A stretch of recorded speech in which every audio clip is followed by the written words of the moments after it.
요한계시록 1장부터 3장까지 요한이 보고 들은 것은 땅에 있는 교회들이었습니다.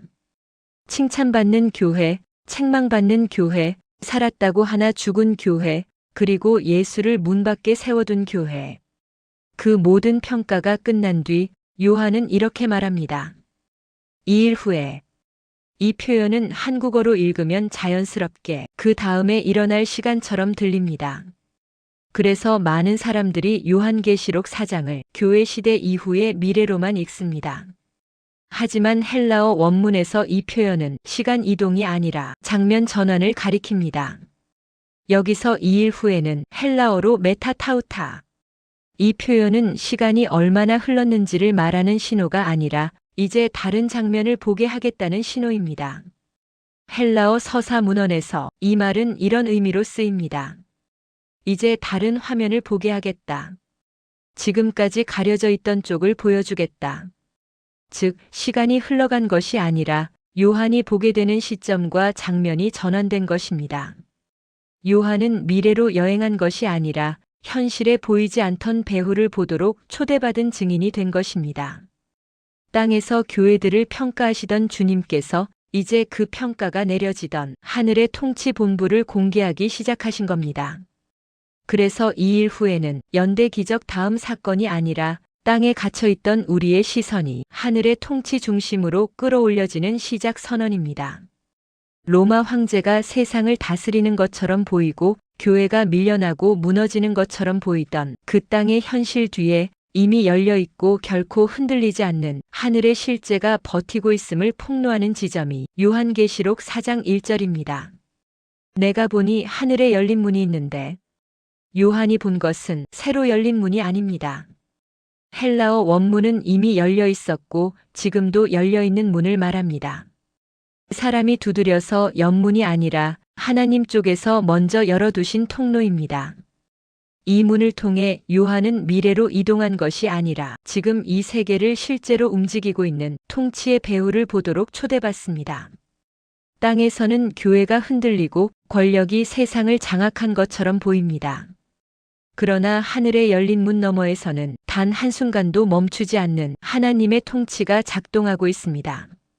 이 문은 고통스러운 현실을 탈출하기 위한 비상구가 아닙니다.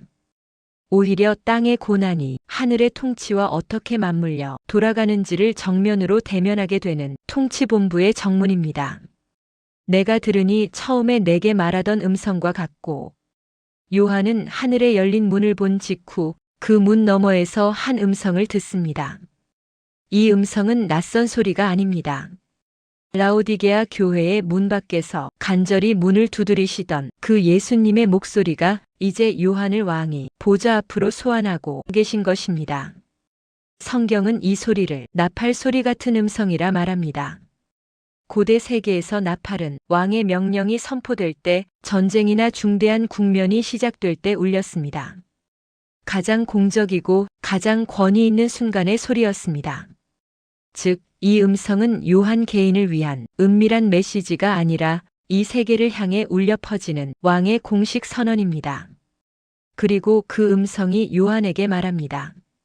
이리로 올라오라. 이 말은 위로나 휴식의 초대가 아닙니다. 당시 제국 사회에서 이 표현은 통치자가 신하를 부를 때 쓰이던 공적인 소환의 언어였습니다. 로마 황제의 명령 한마디에 삶이 흔들리던 시대였습니다. 그러나 그 제국의 음성보다 더 크고 분명한 진짜 왕의 부름이 울려 퍼진 것입니다.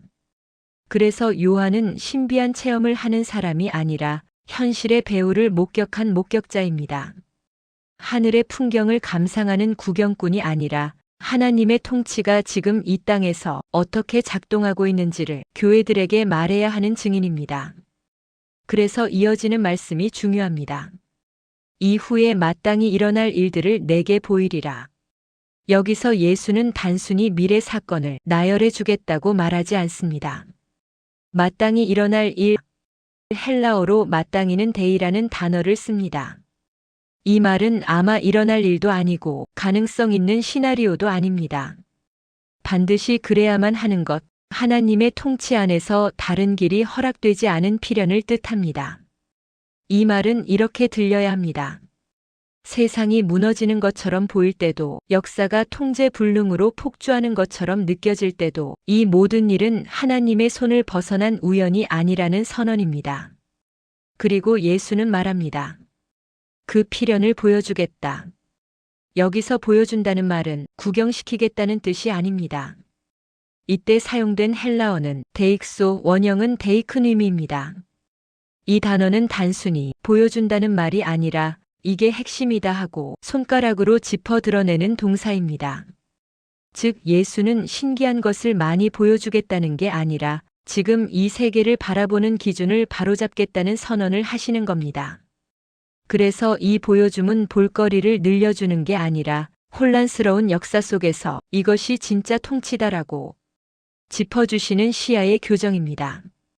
오늘 본문을 정리해 보겠습니다. 요한계시록 4장 1절은 하늘의 한 장면을 보여주는 동시에 이 책 전체를 어떤 눈으로 읽어야 하는지를 잡아주는 말씀입니다. 앞으로 요한계시록을 읽다 보면 이 일 후에 메타타우타라는 표현이 계속 등장합니다. 이 말이 나올 때마다 시간이 다음 단계로 흘러간다고 이해하지 마십시오. 이 표현은 타임라인의 이동이 아니라 시점과 장면이 전환된다는 신호입니다. 또 하나의 베일이 벗겨지고 다음 폭로의 장면, 다음 아포칼립시스로 들어가라는 표시입니다. 그리고 그 모든 전환의 출발점이 바로 오늘 말씀입니다. 이후에 마땅히 일어날 일들을 내가 내게 보이리라. 앞서 말했듯이 보여준다는 말은 무엇이 핵심인지를 가리켜주는 폭로의 언어입니다. 그래서 요한계시록은 정보를 늘려주는 책이 아니라 시야를 교정하는 책입니다. 이 기준을 붙들고 읽을 때 재앙도 심판도 환난도 공포의 나열이 아니라 통치가 드러나는 과정으로 보이기 시작합니다. 요한계시록은 겁주기 위한 책이 아니라 지금 이 세계를 누가 다스리고 있는지를 끝까지 보여주는 책입니다. 그리고 그 통치 아래에서 교회가 어떻게 살아야 하는지를 묻는 책입니다. 오늘 영상은 여기까지 나누겠습니다. 함께 해주셔서 감사합니다. 이 영상이 누군가에게 필요하다고 느껴지신다면 지인이나 카톡방에 공유해주세요. 다음 영상으로 찾아뵙겠습니다.